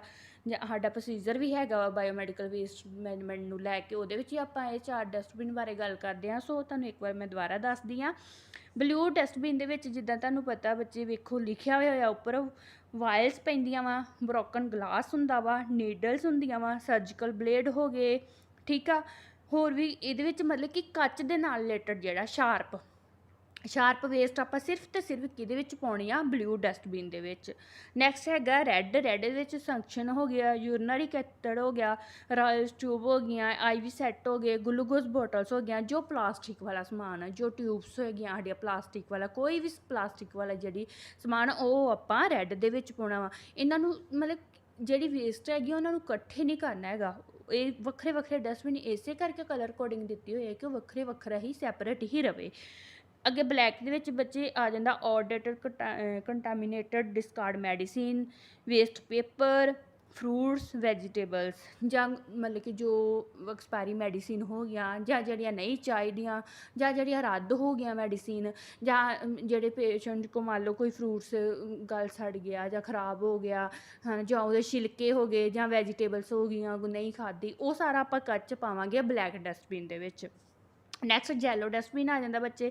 ਇਹਦੇ ਵਿੱਚ ਕਾਟਨ ਡਰੈਸਿੰਗ, ਬੋਡੀ ਪਾਰਟਸ ਆ ਗਈਆਂ, ਪੀ ਹੋ ਗਈ, ਹਿਊਮਨ ਅਨਾਟਮੀਕਲ ਮਾਈਕਰੋਬਾਇਓਲੋਜੀਕਲ ਵੇਸਟ। ਮਤਲਬ ਕਿ ਜੈਲੋ ਦੇ ਵਿੱਚ ਸਾਰਾ ਡਰੈਸਿੰਗਸ ਦੇ ਨਾਲ ਰਿਲੇਟਡ ਆ ਜਾਏਗਾ। ਬੋਡੀ ਪਾਰਟਸ ਜਿੱਦਾਂ ਮੈਂ ਤੁਹਾਨੂੰ ਪਹਿਲੇ ਦੱਸਿਆ ਕਿ ਮੰਨ ਲਓ ਕਿਸੇ ਦਾ ਪਿੱਤਾ ਐਕਸਪਾਇਰ ਕੀਤਾ ਤਾਂ ਉਹਨੂੰ ਜਾਂ ਤਾਂ ਉਹਨੂੰ ਕਿਸੇ ਸਰਚ ਵਾਸਤੇ ਅੱਗੇ ਭੇਜ ਦਿੰਦਾ ਕਿਸੇ ਸੈਂਟਰ 'ਚ, ਜੇ ਨਹੀਂ ਭੇਜਿਆ ਤਾਂ ਉਹਨਾਂ ਨੇ ਉਹਨੂੰ ਕਿਹੜੇ ਡਸਟਬਿਨ 'ਚ ਪਾਉਣਗੇ, ਜੈਲੋ ਡਸਟਬਿਨ ਦੇ ਵਿੱਚ ਪਾਉਣਗੇ। ਔਰ ਇਹ ਚਾਰੇ ਹੀ ਕਲਰ ਕੋਡਿੰਗ ਹਰ ਇੱਕ ਹੋਸਪਿਟਲ 'ਚ ਚੱਲੀ। ਇਹ ਨਹੀਂ ਆਏਗਾ ਵੀ ਮਤਲਬ ਫੋਰਟਿਸ ਹੋਸਪਿਟਲ ਉੱਥੇ ਕਲਰ ਕੋਡਿੰਗ ਅਲੱਗ ਹੋਏਗੀ, ਜੇ ਆਪਾਂ ਕਿਸੇ ਹੋਰ ਹੋਸਪਿਟਲ ਦੀ ਗੱਲ ਕਰਦੇ ਤਾਂ ਉੱਥੇ ਕਲਰ ਕੋਡਿੰਗ ਅਲੱਗ ਹੋਏਗੀ। ਸਾਰੇ ਹੋਸਪਿਟਲਸ ਸੇਮ ਰਹਿੰਦਾ ਵਾ। ਸੋ ਨੈਕਸਟ ਬੱਚਾ ਹੈਗਾ ਇੰਪੋਰਟੈਂਸ ਆਫ ਬਾਇਓਮੈਡੀਕਲ ਵੇਸਟ। ਤੁਸੀਂ ਸੋਚ ਕੇ ਵੇਖੋ ਕਿ ਜੇ ਇਵੇਂ ਦਾ ਨਾ ਹੋਵੇ, ਕੋਈ ਮੈਨੇਜਮੈਂਟ ਨਾ ਹੋਵੇ, ਨਾ ਉੱਥੇ ਕੋਈ ਇਵੇਂ ਦੇ ਡਸਟਬਿਨ ਹੋਣ, ਅਤੇ ਤੁਸੀਂ ਹੋਸਪਿਟਲ 'ਚੋਂ ਠੀਕ ਹੋ ਕੇ ਆਓਗੇ ਵਾਪਸ ਕਿ ਨਹੀਂ ਆਓਗੇ? ਮੈਨੂੰ ਨਹੀਂ ਲੱਗਦਾ ਕਿ ਇੱਕ ਪੇਸ਼ੈਂਟ ਜਿਹੜਾ ਗਿਆ ਵਾ ਹੋਸਪਿਟਲ 'ਚ ਠੀਕ ਹੋਣ ਵਾਸਤੇ, ਜੇ ਉੱਥੇ ਦਾ ਇਵੇਂ ਮੈਨੇਜਮੈਂਟ ਨਹੀਂ ਹੈਗੀ, ਜਾਂ ਉੱਥੇ ਸਫਾਈ ਨਹੀਂ ਹੈਗੀ, ਅਤੇ ਜਾਂ ਜਿਹੜੇ ਪੇਸ਼ੈਂਟ ਦੇ ਨਾਲ ਰਿਲੇਟਿਵ ਗਏ ਆ ਉਹ ਵੀ ਇੰਨਾ ਬਿਮਾਰ ਹੋਣ। ਤੁਸੀਂ ਸੋਚ ਕੇ ਦੇਖੋ ਬੱਚੋ, ਜੇ ਤੁਸੀਂ ਮੰਨ ਲਓ ਤੁਹਾਨੂੰ ਕਿਸੇ ਗੰਦੇ ਜਿਹੇ ਹੋਸਪਿਟਲ 'ਚ ਭੇਜ ਦਿੱਤਾ ਜਾਏ ਜਿੱਥੇ ਬਿਲਕੁਲ ਸਫਾਈ ਨਾ ਹੋਏ, ਖਲਾਰਾ ਪਿਆ ਹੋਏ, ਬਸ ਡਰੈਸਿੰਗ ਗੰਦੀ ਇੱਧਰ ਉੱਧਰ ਖਿਲਰੀ ਹੋਏ, ਤੁਸੀਂ ਜਾਓਗੇ ਉੱਥੇ? ਕਦੇ ਨਹੀਂ ਜਾਓਗੇ। ਅਸੀਂ ਲੋਕ ਉਹੀ ਹੋਸਪਿਟਲ ਪ੍ਰੈਫਰ ਕਰਦੇ ਆ ਜਿਹੜਾ ਨੀਟ ਐਂਡ ਕਲੀਨ ਹੋਵੇ। ਅਤੇ ਇਸੇ ਕਰਕੇ ਉਹਨਾਂ ਨੇ ਬਾਇਓਮੈਡੀਕਲ ਵੇਸਟ ਦੀ ਇੰਪੋਰਟੈਂਸ ਦੱਸੀ ਆ ਵੀ ਕਿਉਂ ਜ਼ਰੂਰੀ ਆ। It help to prevent nosocomial infection. ਠੀਕ ਆ, ਇਹਦੇ ਨਾਲ ਹੈਲਪ ਦੇ ਨਾਲ ਆਪਾਂ ਪ੍ਰੀਵੈਂਟ ਕਰ ਸਕਦੇ ਹਾਂ ਨੋਜ਼ੋਕੋਮੀਨਲ ਇਨਫੈਕਸ਼ਨ। ਨੋਜ਼ੋਕੋਮੀਨਲ ਇਨਫੈਕਸ਼ਨ ਕੀ ਹੁੰਦੀ ਹੈ? ਜਿਹੜੀ ਸਾਨੂੰ ਹੋਸਪਿਟਲ ਦੇ ਵਿੱਚੋਂ ਹੋ ਜਾਂਦੀ ਹੈ। ਜੇ ਮੰਨ ਲਓ ਕੋਈ ਪੇਸ਼ੈਂਟ ਆਇਆ ਜਾਂ ਉਹ ਰਿਲੇਟਿਵਸ ਉਹਦੇ ਨਾਲ ਨੇ ਇੱਕ ਦੋ, ਤਾਂ ਉਹਨਾਂ ਨੂੰ ਪੇਸ਼ੈਂਟ ਹੋਸਪਿਟਲ ਦੇ ਆਉਣ 'ਤੇ 72 ਘੰਟਿਆਂ ਦੇ ਵਿੱਚ ਉੱਥੋਂ ਕੋਈ ਇਨਫੈਕਸ਼ਨ ਉਹਨਾਂ ਨੇ ਕੈਰੀ ਕਰ ਲਈ। ਮੰਨ ਲਓ ਉਹਨਾਂ ਨੂੰ ਆਣ ਕੇ ਘਰੋਂ ਠੀਕ ਠਾਕ ਆਏ ਸੀ ਪੇਸ਼ੈਂਟ ਦੇ ਰਿਲੇਟਿਵ, ਅਤੇ ਉਹ ਉੱਥੇ ਆਣ ਕੇ ਉਹਨਾਂ ਨੂੰ ਫੀਵਰ ਹੋ ਗਿਆ, ਬੁਖਾਰ ਹੋ ਗਿਆ, ਇਟ ਮੀਨਸ ਕਿ ਉਹਨਾਂ ਨੂੰ ਕੋਈ ਨਾ ਕੋਈ ਇਨਫੈਕਸ਼ਨ ਉਹਨਾਂ ਨੇ ਕੈਰੀ ਕਰ ਲਿਆ, ਉਹ ਹੁੰਦੀ ਆ ਨੋਜ਼ੋਕੋਮੀਨਲ ਇਨਫੈਕਸ਼ਨ। ਅਤੇ ਬਾਇਓਮੈਡੀਕਲ ਵੇਸਟ ਮੈਨੇਜਮੈਂਟ ਦੀ ਹੈਲਪ ਨਾਲ ਆਪਾਂ ਇਹਨੂੰ ਰੋਕ ਸਕਦੇ ਹਾਂ। ਸੈਕੰਡ ਹੈਗਾ minimise the risk of air, water and soil pollution. ਤੁਹਾਨੂੰ ਮੈਂ ਪਹਿਲਾਂ ਹੀ ਦੱਸਿਆ ਕਿ ਜੇ ਆਪਾਂ ਹੋਸਪਿਟਲ 'ਚ ਸਫਾਈ ਨਹੀਂ ਰੱਖਾਂਗੇ ਤਾਂ ਦੇਖੋ ਗੰਦਗੀ ਦੇ ਵਿੱਚ ਆਪਾਂ ਨੂੰ ਵੀ ਨਹੀਂ ਚੰਗਾ ਲੱਗੇਗਾ, ਉਹ ਕਿੰਨੇ ਲੋਕਾਂ ਨੂੰ ਇਫੈਕਟ ਕਰੇਗਾ। ਠੀਕ ਆ, ਜੋ ਉੱਥੇ ਸਟਾਫ ਕੰਮ ਕਰਦਾ ਪਿਆ ਵਾ, ਨਰਸਿਸ, ਡਾਕਟਰ, ਉਹਨਾਂ ਨੂੰ ਵੀ ਇਫੈਕਟ ਕਰੇਗਾ। ਹੋਰ ਉਹਦਾ ਇਨਵਾਇਰਮੈਂਟ ਹੀ ਜੇ ਗੰਦਾ ਹੋਏਗਾ ਤਾਂ ਆਪਾਂ ਉੱਥੇ ਕਿੱਦਾਂ ਉੱਥੇ ਆਪਣੀ ਜਿਹੜੀ ਜ਼ਿੰਦਗੀ ਨੂੰ ਸਹੀ ਢੰਗ ਨਾਲ ਉੱਥੋਂ ਸੇਵ ਕਰ ਸਕਾਂਗੇ? ਉਹਦੇ ਨਾਲ ਏਅਰ ਵੀ ਪਲੂਟ ਹੋਏਗੀ, ਵਾਟਰ ਵੀ ਹੋਏਗਾ, ਠੀਕ ਆ, ਸੋਇਲ ਪੋਲਿਊਸ਼ਨ ਵੀ ਕ੍ਰੀਏਟ ਹੋਏਗੀ। ਅਤੇ ਬਾਇਓਮੈਡੀਕਲ ਦੀ ਵੇਸਟ ਮੈਨੇਜਮੈਂਟ ਦੀ ਹੈਲਪ ਨਾਲ ਆਪਾਂ ਇਹਨਾਂ ਸਾਰਿਆਂ ਨੂੰ ਘੱਟ ਕਰ ਸਕਦੇ ਹਾਂ। Control miss utilisation of left over drugs. ਠੀਕ ਆ, ਜਿਵੇਂ ਤੁਹਾਨੂੰ ਮੈਂ ਪਹਿਲਾਂ ਹੀ ਦੱਸਿਆ ਕਿ ਮੰਨ ਲਓ ਜਿਹੜੀਆਂ ਬਚ ਗਈਆਂ ਮੈਡੀਸਿਨਸ ਜਾਂ ਜਿਹੜੀਆਂ ਐਕਸਪਾਇਰ ਹੋ ਗਈਆਂ, ਅਤੇ ਜੇ ਆਪਾਂ ਉਹਨਾਂ ਨੂੰ ਐਵੇਂ ਹੀ ਕਿਤੇ ਬਾਹਰ ਸੁੱਟ ਦਿੰਦੇ ਹਾਂ, ਮੰਨ ਲਓ ਕਿਸੇ ਹੋਸਪਿਟਲ 'ਚ ਇੰਨੀ ਮੈਡੀਸਿਨ ਹੈਗੀ ਆ, ਉਹਨੇ ਇੱਦਾਂ ਹੀ ਕਿਸੇ ਨੂੰ ਸੁੱਟਤਾ, ਅਤੇ ਕਿਸੇ ਨੇ ਵਿਅਕਤੀ ਨੇ ਉਹਨੂੰ ਯੂਜ਼ ਕਰ ਲਿਆ, ਮਿਸਯੂਜ਼ ਕਰ ਲਿਆ, ਜਾਂ ਉਹਦੇ ਲਈ ਤਾਂ ਸਾਈਡ ਇਫੈਕਟ ਹੋ ਗਿਆ ਨਾ, ਉਹਦੇ ਲਈ ਤਾਂ ਨੁਕਸਾਨ ਹੋ ਗਿਆ। ਮੰਨ ਲਓ ਕਿਸੇ ਐਨੀਮਲ ਨੇ ਉਹਨੂੰ ਸੜਕ ਦੇ ਕਿਨਾਰੇ ਆਪਾਂ ਰੱਖ ਦਿੰਦੇ ਹਾਂ, ਕੋਈ ਐਨੀਮਲ ਆਉਂਦੇ ਜਾਂਦੇ ਉਹਨੂੰ ਮਤਲਬ ਕਿ ਖਾ ਲੈਂਦੇ ਆ, ਜਾਂ ਉਹ ਨਹੀਂ ਵੀ ਖਾਂਦੇ, ਕਿਉਂਕਿ ਕੁਛ ਵੀ ਹੋ ਸਕਦਾ, ਕੋਈ ਵੀ ਉਹਦਾ ਮਿਸਯੂਜ਼ ਕਰ ਸਕਦਾ, ਉਹ ਆਪਾਂ ਇਹਦੀ ਹੈਲਪ ਨਾਲ ਘੱਟ ਕਰ ਸਕਦੇ ਹਾਂ। Control the risk of infection outside the hospital for waste handler and other people. ਜਿਹੜੇ ਮਤਲਬ ਕਿ ਕਲੈਕਟ ਕਰਦੇ ਨੇ ਆਊਟਸਾਈਡ ਦੇ ਹੋਸਪਿਟਲ ਦੇ ਜਿਹੜੇ ਹੁੰਦੇ ਆ ਪੀਪਲ, ਉਹਨਾਂ ਦੇ ਜਿਹੜੇ ਇਨਫੈਕਸ਼ਨ ਦਾ ਰਿਸਕ ਉਹ ਵੀ ਆਪਾਂ ਘੱਟ ਕਰ ਸਕਦੇ ਹਾਂ। ਸੋ ਨੈਕਸਟ ਬੱਚਿਓ ਹੈਗਾ ਸੋਰਸ ਆਫ ਬਾਇਓਮੈਡੀਕਲ ਵੇਸਟ, ਵੀ ਕਿਹੜੀ ਜਗ੍ਹਾ ਹੈਗੀਆਂ ਜਿੱਥੋਂ ਕ੍ਰੀਏਟ ਹੁੰਦੀ ਆ ਬਾਇਓਮੈਡੀਕਲ ਵੇਸਟ। ਸਭ ਤੋਂ ਪਹਿਲਾਂ ਹੈਗੇ ਆ ਇਹ 'ਚ ਦੋ ਉਹਨਾਂ ਕੈਟਾਗਰੀ ਦਿੱਤੀਆਂ ਵਾ, ਮੇਜਰ ਹੋਸਪਿਟਲ ਅਤੇ ਮਾਈਨਰ ਹੋਸਪਿਟਲ। ਮੇਜਰ ਦੇ ਵਿੱਚ ਉਹਨਾਂ ਨੇ ਬੱਚੇ ਦਿੱਤਾ ਮੇਜਰ ਸੋਰਸ ਦਿੱਤੇ ਸੌਰੀ ਤੇ ਮਾਈਨਰ ਸੋਰਸ ਦਿੱਤੇ ਆ। ਮੇਜਰ ਦੇ ਵਿੱਚ ਉਹਨਾਂ ਬੱਚੇ ਦਿੱਤਾ ਹੌਸਪੀਟਲਸ ਹੋ ਗਏ, ਜਿਵੇਂ ਤੁਹਾਨੂੰ ਪਤਾ ਹੀ ਆ ਹਰ ਇੱਕ ਹੌਸਪੀਟਲ ਦੇ ਵਿੱਚ ਇਲਾਜ ਹੁੰਦਾ ਪੇਸ਼ੈਂਟ ਦਾ, ਟੈਸਟ ਹੁੰਦੇ ਨੇ, ਫਿਰ ਸਰਚ ਹੁੰਦੇ ਨੇ, ਠੀਕ ਆ, ਉੱਥੋਂ ਵੇਸਟ ਕ੍ਰੀਏਟ ਹੁੰਦੀ ਆ। ਲੈਬਸ ਹੋ ਗਈਆਂ, ਰਿਸਰਚ ਸੈਂਟਰ ਹੋ ਗਏ, ਐਨੀਮਲਸ ਰਿਸਰਚ ਸੈਂਟਰ ਹੋ ਗਏ, ਬਲੱਡ ਬੈਂਕ ਹੋ ਗਏ, ਠੀਕ ਆ, ਨਰਸਿੰਗ ਹੋਮਸ ਹੋ ਗਿਆ, ਮੋਰਚਰੀਜ਼ ਹੋ ਗਿਆ, ਮੋਰਚਰੀਜ਼ ਜਿੱਥੇ ਆਪਾਂ ਡੈਡ ਬੋਡੀਜ਼ ਰੱਖਦੇ ਹਾਂ, ਠੀਕ ਆ, ਉੱਥੋਂ ਵੀ ਵੇਸਟ ਜਨਰੇਟ ਹੋ ਸਕਦੀ ਆ। ਆਟੋਪੈਸੀ ਸੈਂਟਰ ਹੋ ਗਏ, ਠੀਕ ਆ। ਇਹਨਾਂ ਸਾਰੀਆਂ ਜਗ੍ਹਾ ਤੋਂ ਇਹ ਮੇਜਰ ਸੋਰਸ ਆ ਜਾਂਦੇ ਆ ਜਿੱਥੋਂ ਵੇਸਟੇਜ ਜਨਰੇਟ ਹੁੰਦੀ ਆ। ਨੈਕਸਟ ਆ ਗਿਆ ਮਾਈਨਰ ਦੇ ਵਿੱਚ ਬੱਚੇ ਕਲੀਨਿਕਸ ਆ ਜਾਂਦੇ ਆ, ਜਿੱਦਾਂ ਆਮ ਪਿੰਡਾਂ ਦੇ ਵਿੱਚ ਪਿੰਡਾਂ ਵਿੱਚ ਜਿਹੜੇ ਛੋਟੇ ਕਲੀਨਿਕ ਖੋਲ੍ਹੇ ਹੋਏ ਆ, ਡਾਕਟਰ RMP ਜਿਹੜੇ ਡਾਕਟਰ ਹੁੰਦੇ ਆ ਉਹਨਾਂ ਨੇ ਆਪਣੇ ਕਲੀਨਿਕ, ਉਹ ਵੀ ਇੰਜੈਕਸ਼ਨ ਤੇ ਉਹ ਵੀ ਪੇਸ਼ੈਂਟ 'ਤੇ ਯੂਜ਼ ਕਰਦੇ ਨੇ, ਸੈਂਪਲ ਵੀ ਲੈਂਦੇ ਨੇ, ਕੋਈ ਕਾਟਨ ਮਤਲਬ ਕਿ ਈਵਨ ਕਿ ਕਿਸੇ ਦੀ ਡਰੈਸਿੰਗ ਵੀ ਕਰਦੇ ਆ, ਉੱਥੋਂ ਵੀ ਵੇਸਟ ਜਨਰੇਟ ਹੁੰਦੀ ਆ। ਡੈਂਟਲ ਕਲੀਨਿਕ ਆ ਜਾਂਦੇ ਆ ਦੰਦਾਂ ਵਾਲੇ, ਹੋਮ ਕੇਅਰ ਆ ਜਾਂਦੇ ਆ, ਕੋਸਮੈਟਿਕ ਕਲੀਨਿਕ, ਪੈਰਾਮੈਡਿਕ, ਫਨਰਲ ਸਰਵਿਸਿਸ ਜਿੱਥੇ ਸਾੜਿਆ ਜਾਂਦਾ ਵਾ, ਇੰਸਟੀਟਿਊਸ਼ਨ, ਮਤਲਬ ਕਿ ਇਹ ਸਾਰੇ ਹੈਗੇ ਆ ਮਾਈਨਰ ਜਿੱਥੋਂ ਵੇਸਟ ਜਨਰੇਟ ਹੁੰਦੀ ਆ। ਸੋ ਨੈਕਸਟ ਬੱਚੇ ਇਹਦੇ ਵਿੱਚ ਆਉਂਦੇ step in management of biomedical waste. Step ਵਿੱਚ ਸਭ ਤੋਂ ਪਹਿਲਾਂ ਸਰਵੇ ਆਫ ਜਨਰੇਟ ਵੇਸਟ, ਮਤਲਬ ਸਰਵੇ ਕਰਨਾ ਕਿੱਥੋਂ ਜਨਰੇਟ ਹੋਈ ਆ ਵੇਸਟ। ਫਿਰ ਸੈਰੀਗੇਸ਼ਨ ਅਤੇ ਉਹਨੂੰ ਕੈਟੇਗਰਾਈਜੇਸ਼ਨ ਕਰਨਾ ਵਾ, ਮਤਲਬ ਕਿ ਜਿੱਦਾਂ ਆਪਾਂ ਪਿਛਲੇ 10 ਕੈਟਾਗਰੀਜ਼ ਪੜ੍ਹੀਆਂ, ਹਰ ਇੱਕ ਕੈਟਾਗਰੀ ਵਿੱਚ ਵੱਖਰੀ ਵੇਸਟ ਜਿਹੜੀ ਆ ਉਹਨਾਂ ਨੇ ਐਡ ਕੀਤੀ ਹੋਈ ਆ। ਫਿਰ ਸਟੋਰੇਜ ਆਫ ਵੇਸਟ, ਕਿੱਦਾਂ ਸਟੋਰੇਜ ਕਰਨਾ, ਫਿਰ ਉਹਨੂੰ ਟਰਾਂਸਪੋਰਟ ਕਿੱਦਾਂ ਕਰਨਾ, ਅਤੇ ਉਹਦਾ ਟਰੀਟਮੈਂਟ ਕਿੱਦਾਂ ਕਰਨਾ। ਹਰ ਇੱਕ ਵੇਸਟ ਦਾ ਆਪਣਾ ਇੱਕ ਅਲੱਗ ਤਰੀਕਾ ਹੈਗਾ ਉਹਨੂੰ ਖ਼ਤਮ ਕਰਨ ਵਾਸਤੇ। ਅਤੇ ਫਿਰ ਆਪਾਂ ਫਸਟ ਸਟੈਪ 'ਤੇ ਚੱਲ ਜਾਣਾ ਵਾ, ਸਰਵੇ ਉਹ ਜਨਰੇਟ ਵੇਸਟ। ਨੈਕਸਟ ਆਪਾਂ ਬੱਚੇ ਇਹਦੇ ਵਿੱਚ ਪੜ੍ਹਾਂਗੇ methods of treatment and disposal of hospital waste. ਕਿੱਦਾਂ ਮੈਥਡ ਕਿਹੜੇ ਹੈਗੇ ਆ ਜਿਨ੍ਹਾਂ ਦੇ ਨਾਲ ਆਪਾਂ ਮਤਲਬ ਕਿ ਉਹਦਾ ਨਿਪਟਾਰਾ ਕਰਨਾ ਵਾ ਹੌਸਪੀਟਲ ਵੇਸਟ ਦਾ। ਸਭ ਤੋਂ ਪਹਿਲਾਂ ਸਿਵਿਕ ਅਥਾਰਟੀਜ਼ ਹੁੰਦੀਆਂ ਜਿਹੜੇ ਨਗਰ ਕੌਂਸਲ ਅਧਿਕਾਰੀ ਹੁੰਦੇ ਆ ਬੱਚੇ। Waste collect in black dustbin or deposit at the municipal and dump area. ਉਹ ਕੀ ਕਰਦੇ ਹੈਗੇ ਆ ਵੀ ਉਹਨਾਂ ਨੇ ਜਿਹੜੀ ਸਾਰੀ ਵੇਸਟ ਜਿਹੜੀ ਆ ਬਲੈਕ ਡਸਟਬਿਨ ਵਾਲੀ ਆਪਾਂ ਪੜ੍ਹਿਆ ਸੀ ਨਾ ਕੀ ਪੈਂਦਾ ਉਹਦੇ ਵਿੱਚ, ਉਹ ਸਾਰੀ ਵੇਸਟ ਇਕੱਠੀ ਕਰਨੀ ਆ। ਮੰਨ ਲਓ ਉਹ 'ਚ ਫਲਾਂ ਦੇ ਛਿਲਕੇ ਨੇ, ਭੋਜਨ ਦੇ ਬਚੇ ਹੋਏ ਅੰਸ਼ ਆ, ਚਾਹ ਦੇ ਕੱਪ ਆ, ਗੱਤੇ ਦੇ ਡੱਬੇ ਆ, ਕਵਰ ਆ, ਜਾਂ ਪੇਪਰਾਂ ਨਾਲ ਭਰੀ ਹੋਈ ਆ, ਉਹ ਸਾਰੇ ਕਲੈਕਟ ਕਰਕੇ ਉਹਨਾਂ ਨੂੰ ਜਿਹੜਾ ਹੈਗਾ ਵਾ ਨਗਰ ਕੌਂਸਲ ਦੇ ਅਧਿਕਾਰੀਆਂ ਦੇ ਉਹਨਾਂ ਦੇ ਆਪਣੇ ਉਹ ਵਰਕਰ ਹੁੰਦੇ ਆ, ਉਹਨਾਂ ਨੇ ਉਹਨਾਂ ਨੂੰ ਇਕੱਠੇ ਕਰਕੇ ਇੱਕ ਵੈਨ ਵਿੱਚ ਪਾ ਕੇ ਅਤੇ ਸ਼ਹਿਰ ਤੋਂ ਦੂਰ ਇੱਕ ਡੰਪ ਏਰੀਆ ਉਹਨਾਂ ਨੇ ਰੱਖਿਆ ਹੁੰਦਾ ਵਾ, ਮਤਲਬ ਕਿ ਵੱਡਾ ਹਰਾ ਉੱਥੇ ਟੋਆ ਪੁੱਟਿਆ ਹੁੰਦਾ, ਉਹਦੇ ਵਿੱਚ ਉਹ ਸੁੱਟਦੇ ਨੇ ਕੂੜਾ ਉਹਦੇ ਵਿੱਚ ਸਾਰਾ ਜਾ ਕੇ। ਮਤਲਬ ਕਿ ਇਵੇਂ ਉਹਨਾਂ ਨੇ ਮਤਲਬ ਕਿ ਹੁਣ ਬਲੈਕ ਡਸਟਬਿਨ ਵਾਲੀ ਜਿਹੜੀ ਵੇਸਟ ਆ ਉਹ ਕਿਹਦੀ ਹੈਗੀ ਆ ਜ਼ਿੰਮੇਵਾਰੀ, ਸਿਵਿਕ ਅਥਾਰਟੀ ਜਿਹੜੀ ਨਗਰ ਕੌਂਸਲ ਆ ਉਹਨਾਂ ਨੇ ਆਪਣੀ ਵੈਨ ਦੇ ਵਿੱਚ, ਸਪੈਸ਼ਲ ਉਹਨਾਂ ਦੀ ਆਪਣੀ ਵੈਨ ਹੁੰਦੀ ਆ, ਉਹਦੇ ਉੱਤੇ ਬਣਿਆ ਵੀ ਹੋਇਆ ਜੇ ਤੁਸੀਂ ਵੇਖੋ ਆਮ ਵੈਨ ਨਹੀਂ ਵੀ ਜਿੱਦਾਂ ਦੂਜੇ, ਉਹਦੇ ਵਿੱਚ ਮਗਰ ਵੱਡਾ ਜਿਹਾ ਇੱਕ ਟੈਂਕਰ ਟਾਈਪ ਹੁੰਦਾ, ਉਹਦੇ ਉੱਤੇ ਬਾਇਓਮੈਸਟ ਵੇਸਟ ਮੈਨੇਜਮੈਂਟ ਦਾ ਇੱਕ ਹੈਜਰਸ ਮਤਲਬ ਕਿ ਵੇਸਟ ਇੱਦਾਂ ਉੱਤੇ ਲੋਗੋ ਵੀ ਬਣਿਆ ਹੁੰਦਾ ਵਾ, ਜੇ ਤੁਸੀਂ ਕਿਤੇ ਲੰਘਦੇ ਆਉਂਦੇ ਵੇਖੋ ਤਾਂ ਉਹ ਸਮਝੋ ਕਿ ਉਹਦੇ ਵਿੱਚ ਬਲੈਕ ਜਿਹੜੀ ਡਸਟਬਿਨ ਵਾਲੀ ਵੇਸਟੇਜ ਜਾਂਦੀ ਪਈ ਆ। ਇਨਕ੍ਰੇਸ਼ਨ ਭਸਮੀਕਰਨ ਕਰਨਾ, ਇਹਦੇ ਵਿੱਚ ਜਿਹੜੇ ਜਿੰਨੇ ਪੀਲੇ ਬੈਗ ਦੇ ਵਿੱਚ ਪੀਲੇ ਡਸਟਬਿਨ 'ਚ ਚੀਜ਼ਾਂ ਪੈਂਦੀਆਂ ਉਹ ਸਾਰੀਆਂ ਕਲੈਕਟ ਕੀਤੀਆਂ ਜਾਂਦੀਆਂ ਵਾ ਅਤੇ ਉਹਨਾਂ ਨੂੰ ਸਾੜਿਆ ਜਾਂਦਾ ਵਾ, ਅਤੇ ਜਾਂ ਉਹਨਾਂ ਨੂੰ ਕੀਤਾ ਜਾਂਦਾ ਵਾ। ਇੱਕ ਉਹਨਾਂ ਦਾ ਹੋਰ ਵੀ ਤਰੀਕਾ ਹੈਗਾ, ਉਹਨਾਂ ਨੂੰ ਜਨਰੇਟਰ ਵਾਲੇ ਕਮਰੇ ਦੇ ਨੇੜੇ ਜਿਹੜਾ ਖੜ੍ਹ ਕੇ ਅਤੇ ਕੀਤਾ ਜਾਂਦਾ ਵਾ, ਸਾੜਿਆ ਜਾਂਦਾ, ਭਸਮੀਕਰਨ ਕੀਤਾ ਜਾਂਦਾ ਵਾ। ਇਹਦੀ ਵੀ ਬਕਾਇਦਾ ਉਹਨਾਂ ਦੇ ਇੱਕ ਸੁਪਰਵਾਈਜ਼ਰ ਹੁੰਦਾ ਵਾ, ਉਹਦੀ ਹੀ ਉਹ ਹੁੰਦੀ ਆ ਸਾਰੀ ਰਿਸਪੋਂਸੀਬਿਲਿਟੀ, ਉਹਦੇ ਵਰਕਰ ਹੁੰਦੇ ਆ, ਉਹਨਾਂ ਨੇ ਸਾਰੀ ਪ੍ਰੋਪਰ ਕਾਗਜ਼ੀ ਕਾਰਵਾਈ ਹੁੰਦੀ ਆ। ਮਤਲਬ ਕਿ ਇਹ ਨਹੀਂ ਵੀ ਜਿਹੜਾ ਮਰਜ਼ੀ ਲੈ ਕੇ ਅਤੇ ਜਾ ਕੇ ਉਹਨੂੰ ਕਰਦੇ, ਇਵੇਂ ਨਹੀਂ ਆ, ਉਹਦਾ ਪ੍ਰੋਪਰ ਸਾਰਾ ਜਿਹੜਾ ਮਤਲਬ ਕਿ ਲਿਖਤੀ ਕਾਰਵਾਈ ਹੁੰਦੀ ਆ, ਪ੍ਰੋਪਰ ਉਹਨਾਂ ਦੇ ਆਪਣੇ ਵਰਕਰ ਹੁੰਦੇ ਆ। ਨੈਕਸਟ ਬੱਚੇ ਹੈਗਾ autoclaving and shredding. Waste collect in blue dustbin are treat through the process of autoclaving and shredding. ਇਹਦੇ ਵਿੱਚ ਬੱਚੇ ਕੀਤਾ ਜਾਂਦਾ ਕਿ ਆਟੋਕਲੇਵ ਕੀਤਾ ਜਾਂਦਾ ਵਾ, ਜਿਹੜੇ ਬਲੂ ਡਸਟਬਿਨ ਦੇ ਵਿੱਚ ਚੀਜ਼ਾਂ ਪੈਂਦੀਆਂ ਵਾ, ਨਾ ਤੇ ਬਲੈਕ ਵਾਲੀਆਂ ਨਾ ਜੈਲ ਵਾਲੀਆਂ, ਮਤਲਬ ਕਿ ਹਰ ਇੱਕ ਜੋ ਵੇਸਟੇਜ ਹੈਗੇ ਉਹਨੂੰ ਉਹਦਾ ਹੀ ਆਪਣਾ ਅਲੱਗ ਤਰੀਕਾ ਹੈਗਾ ਉਹਨੂੰ ਕਿੱਦਾਂ ਖ਼ਤਮ ਕਰਨਾ ਵਾ, ਠੀਕ ਆ। ਇਹਦੇ ਵਿੱਚ ਸਿਰਫ ਜਿਹੜੀ ਬਲੂ ਡਸਟਬਿਨ ਦੇ ਵਿੱਚ ਚੀਜ਼ਾਂ ਪੈਂਦੀਆਂ ਉਹਨਾਂ ਨੂੰ ਇਕੱਠਾ ਕੀਤਾ ਜਾਂਦਾ, ਉਹਨਾਂ ਨੂੰ ਆਟੋਕਲੇਵ ਕੀਤਾ ਜਾਂਦਾ ਵਾ। ਆਟੋਕਲੇਵ ਦੇ ਵਿੱਚ ਹੁੰਦਾ ਵੀ ਹਾਈ ਲੈਵਲ 'ਤੇ ਟੈਂਪਰੇਚਰ 'ਤੇ ਉਹਨਾਂ ਨੂੰ ਸਾੜਿਆ ਜਾਂਦਾ ਵਾ, ਠੀਕ ਆ। ਉਸ ਤੋਂ ਬਾਅਦ ਹੈਗਾ ਰੇਡੀਓ ਐਕਟਿਵ ਵੇਸਟ, ਲਾਈਕ ਜਿਹੜੀਆਂ ਸਰਿੰਜ ਹੋ ਗਈਆਂ, ਵਾਇਲ ਹੋ ਗਈਆਂ, ਪ੍ਰੋਟੈਕਟਿਵ ਕਲੋਥ ਹੈਗੇ ਜਿਹੜੇ ਟਰੀਟ ਕੀਤੇ ਜਾਂਦੇ ਆ ਰੇਡੀਓ ਐਕਟਿਵ ਡਿਪਾਰਟਮੈਂਟ ਵਿੱਚ, ਉਹਨਾਂ ਨੂੰ ਰੇਡੀਓ ਐਕਟਿਵ ਦੀ ਜਿਹੜੀ ਹੈਗੀ ਆ ਨਾਲ ਜਿਹੜਾ ਵਾ ਖ਼ਤਮ ਕੀਤਾ ਜਾਂਦਾ ਵਾ। ਲਿਕੁਇਡ ਐਂਡ ਕੈਮੀਕਲ ਵੇਸਟ, ਇਹਦੇ ਵਿੱਚ some waste are treat with chemical at least 1% sodium hypochloride solution. ਜਿਹੜਾ 1% ਸੋਡੀਅਮ ਹਾਈਪੋਕਲੋਰਾਈਡ ਜਿਹੜਾ ਘੋਲ ਆ ਉਹ ਵਰਤਿਆ ਜਾਂਦਾ ਵਾ, ਜਿੱਦਾਂ ਨਾਲ ਹੀ ਜਿਹੜਾ ਆਮ ਕਰਦੇ ਆ ਸੀਵਰੇਜ ਵਗੈਰਾ ਵੀ ਨਾ ਸਾਫ਼ ਕਰਨ ਵਾਸਤੇ, ਉਹ ਕੀਤਾ ਜਾਂਦਾ। ਇਹਦੇ ਵਿੱਚ ਮਤਲਬ ਕਿ ਰਸਾਇਣ ਜਿਹੜਾ ਵਰਤਿਆ ਜਾਂਦਾ ਵਾ ਵੇਸਟ ਨੂੰ ਕਲੀਅਰ ਕਰਨ ਵਾਸਤੇ, ਖ਼ਤਮ ਕਰਨ ਵਾਸਤੇ। ਨੈਕਸਟ ਬੱਚੇ ਇਹਦੇ ਵਿੱਚ ਹੈਗਾ ਰੋਲ ਹੌਸਪੀਟਲ ਸਟਾਫ ਦੇ ਇਨ ਬਾਇਓਮੈਡੀਕਲ ਵੇਸਟ ਮੈਨੇਜਮੈਂਟ ਵਿੱਚ। ਸਭ ਤੋਂ ਪਹਿਲਾਂ ਰੋਲ ਹੈਗਾ ਮੈਡੀਕਲ ਸੁਪਰਡੈਂਟ ਦਾ, ਠੀਕ ਹੈ। ਮੈਡੀਕਲ ਸੁਪਰਡੈਂਟ ਨੇ ਕੀ ਕਰਨਾ ਹੈਗਾ ਵਾ।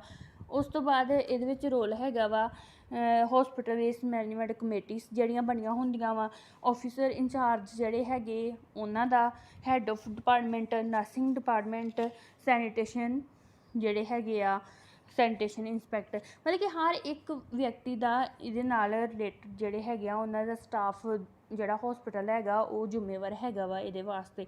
ਮੰਨ ਲਓ ਜਿਹੜੇ ਹੁਣ ਮੁਖੀਆ ਇੰਚਾਰਜ ਲੈਬ ਆ, ਉਹਨਾਂ ਦੀ ਜ਼ਿੰਮੇਵਾਰੀ ਹੈਗੀ ਆ ਵੀ ਕਿਵੇਂ ਉਹਨਾਂ ਨੇ ਹੋਰ ਜਿਹੜੇ ਡਾਕਟਰਸ ਨਰਸ ਹੈਗੇ ਆ ਜਾਂ ਉੱਥੇ ਜਿਹੜੇ ਕੰਮ ਕਰਦੇ ਕਿੱਦਾਂ ਉਹਨਾਂ ਨੂੰ ਟ੍ਰੀਟ ਕਰਨਾ ਵਾ ਵੀ ਇਹ ਵਾਲੇ ਜਿਹੜੇ ਆ ਇਨਫੈਕਸ਼ਨਸ ਕ੍ਰੀਏਟ ਨਾ ਹੋ ਸਕੇ, ਠੀਕ ਆ। ਜਿਹੜੇ ਇੰਚਾਰਜ ਹੈਗੇ ਸਫਾਈ ਵਾਲੇ, ਮੰਨ ਲਓ ਉੱਥੇ ਹੁਣ ਹੌਸਪੀਟਲ ਤੁਹਾਨੂੰ ਪਤਾ ਹੀ ਆ ਕਿੰਨੀ ਸਫਾਈ ਹੁੰਦੀ ਆ, ਉਹਨਾਂ ਦੇ ਵੀ ਸੁਪਰਵਿਜ਼ਨ ਵਾਸਤੇ ਜਿਹੜੇ ਉੱਪਰ ਵਰਕਰ ਹੈੱਡ ਹੈਗੇ ਆ ਉਹਨਾਂ ਨੇ ਨਿਗਰਾਨੀ ਰੱਖਣੀ ਆ ਪੂਰੀ, ਠੀਕ ਆ।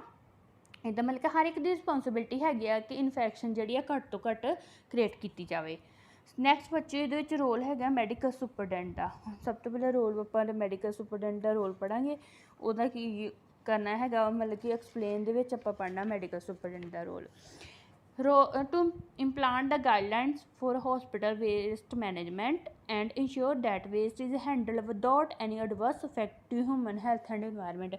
ਮੈਡੀਕਲ ਸੁਪਰਡੈਂਟ ਦੀ ਜ਼ਿੰਮੇਵਾਰੀ ਹੁੰਦੀ ਹੈ ਕਿ ਜਿੰਨੀ ਵੀ ਹਸਪੀਟਲ ਦੀ ਰਹਿੰਦ ਖੂੰਹਦ ਦੀ ਪ੍ਰਬੰਧਨ ਲਈ ਆ ਉਹਨੂੰ ਦਿਸ਼ਾ ਨਿਰਦੇਸ਼ਾਂ ਨੂੰ ਲਾਗੂ ਕਰੇ, ਮਤਲਬ ਕਿ ਜੋ ਰੂਲਸ ਹੈਗੇ ਆ ਉਹ ਪ੍ਰੋਪਰ ਢੰਗ ਨਾਲ ਸਾਰੀ ਜਗ੍ਹਾ 'ਤੇ ਉਹਨੇ ਅਪਲਾਈ ਕਰਨੇ ਆ।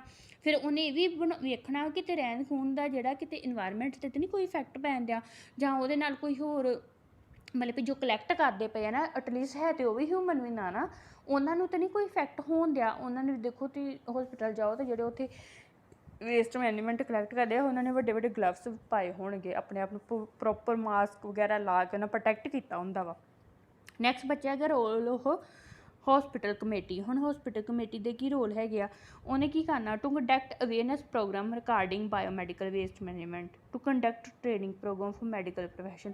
ਹੁਣ ਹੌਸਪੀਟਲ ਕਮੇਟੀ ਨੇ ਕੀ ਕਰਨਾ ਹੈਗਾ, ਉਹਨਾਂ ਨੇ ਜਿਹੜੇ ਅਵੇਅਰਨੈਸ ਪ੍ਰੋਗਰਾਮ ਆ ਮਤਲਬ ਕਿ ਲੋਕਾਂ ਨੂੰ, ਜੋ ਪੇਸ਼ੈਂਟ ਦੇ ਰਿਲੇਟਿਵਸ ਨੇ, ਪੇਸ਼ੈਂਟਸ ਨੂੰ ਜਾਂ ਜੋ ਸਟਾਫ ਨੇ ਉਹ ਕੰਮ ਕਰਦਾ ਉਹਨਾਂ ਨੂੰ ਉਹਨਾਂ ਨੇ ਪ੍ਰੋਗਰਾਮ ਦੇ ਥਰੂ ਅਵੇਅਰਨੈਸ ਉਹਨਾਂ ਦੇ ਕਰਵਾਉਣੀ ਹੈਗੀ ਆ। ਪੇਟ ਤੋਂ ਇਨਫੈਕਸ਼ਨ ਕ੍ਰੀਏਟ ਹੁੰਦੀ ਆ, ਕਿਵੇਂ ਉਹਨੂੰ ਕਲੈਕਟ ਕਰਨਾ ਵਾ, ਕਿਵੇਂ ਹੈਂਡਲ ਕਰਨਾ ਵਾ, ਕਿਵੇਂ ਉਹਨੂੰ ਖ਼ਤਮ ਕਰਨਾ ਵਾ, ਸਾਰੇ ਸਟੈਪ ਉਹਨਾਂ ਦੱਸਣੇ ਹੁੰਦੇ ਆ।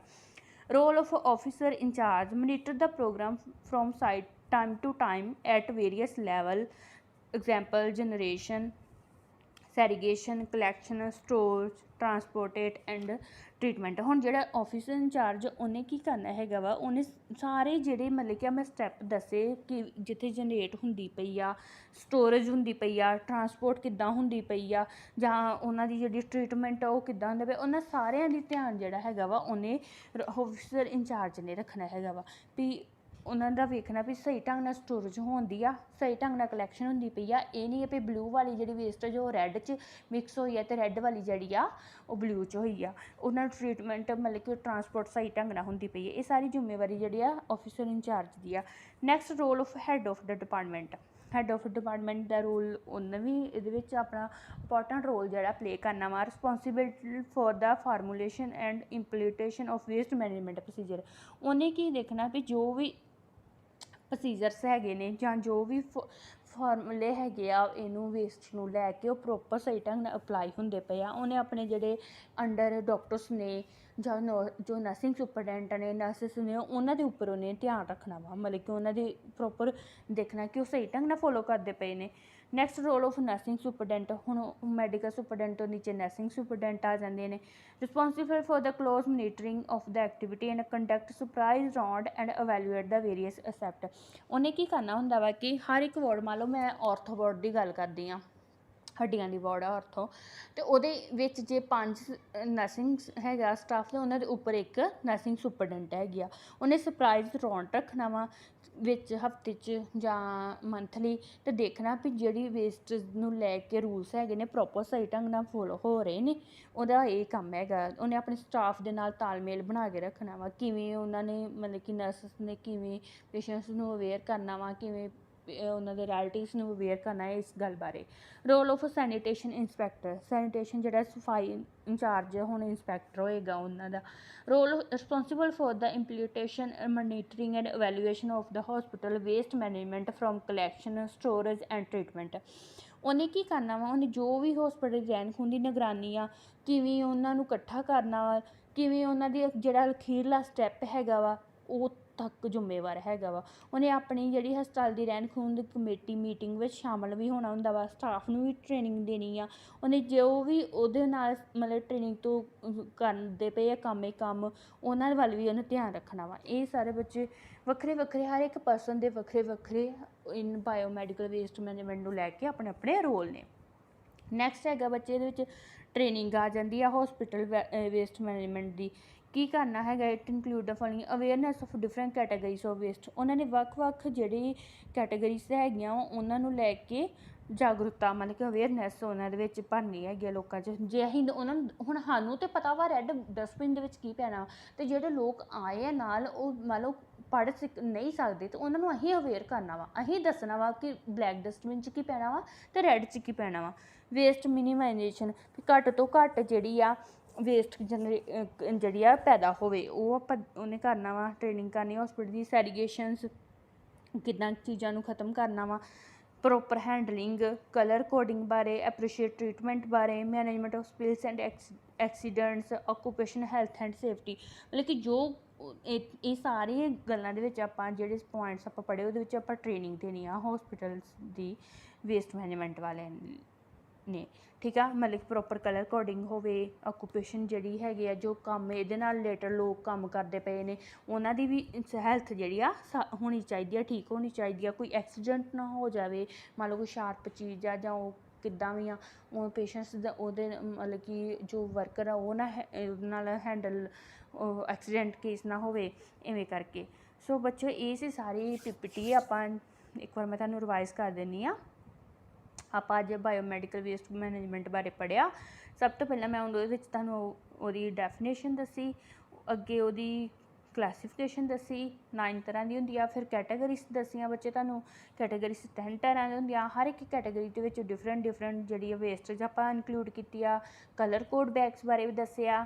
ਇੰਪੋਰਟੈਂਸ ਕੀ ਆ, ਮਤਲਬ ਕਿ ਜੇ ਨਾ ਹੋਏਗਾ ਬਾਇਓਮੈਡੀਕਲ ਵੇਸਟ ਮੈਨੇਜਮੈਂਟ ਤਾਂ ਕੀ ਹੋਏਗਾ ਉਹ ਵੀ ਮੈਂ ਤੁਹਾਨੂੰ ਦੱਸਿਆ।